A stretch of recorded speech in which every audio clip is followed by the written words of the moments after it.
আলাইকুম। আপনারা কেমন আছেন? ভালো আছেন? আমি ভালো আছি আলহামদুলিল্লাহ।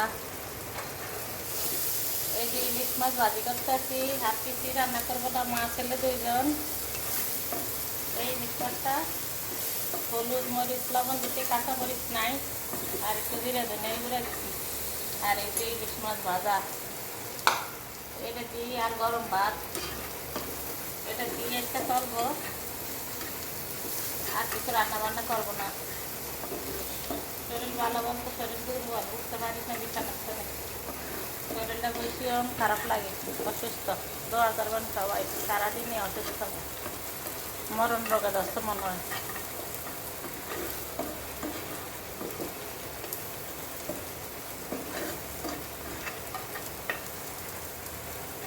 পেঁয়াজটা ভাজা ভাজা হয়ে গেল, আর এই যে মাছটা দিয়ে দিলাম।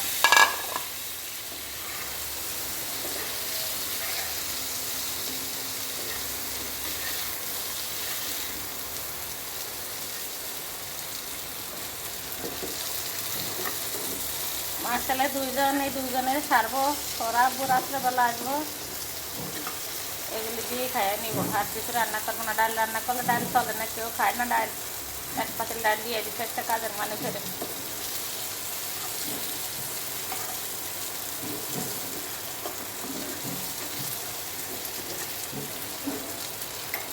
রান্না হয়ে গেছে।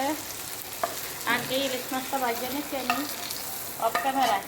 আর অফ ক্যামেরায় পেঁয়াজের করতে আমি হলুদ মরিচ লবণ আর জিরা ধনিয়া গুঁড়া দিচ্ছি।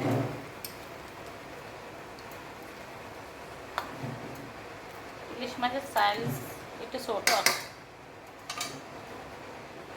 সবাই ভিডিওটি দেখবেন একটি লাইক দিয়ে,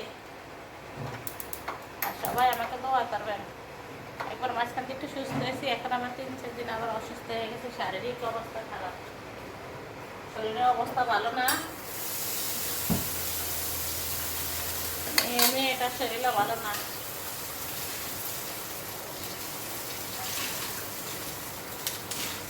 সবাই ভিডিওটি দেখবেন, একটু সাপোর্ট করবেন।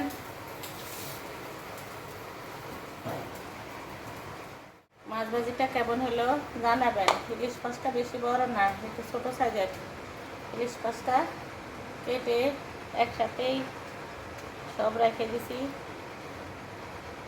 ভাজিটা কেমন হলো আপনারা বলবেন। অনেকের ইলিশ মাছ ভাজি প্রিয়, আমার কোনোটাই এখন ভালো লাগে না, মুখে কোনো স্বাদ নেই, খাইতে পারি না, খানা খাইতে ভালো লাগে না। সকালে একটা সারাদিন মিলিয়ে একবেলা খাই, শুধু মনে চায় না খাবার। শরীরের কোনো বোধ পাই না, শক্তি পাই না, কিছু না। কথার মাধ্যমেই বুঝবেন যে আমার শরীরটা কেমন খারাপ, অনেক অসুস্থ। সবাই দোয়া করবেন, সবাই ভালো থাকবেন, সুস্থ থাকবেন। আল্লাহ হাফেজ।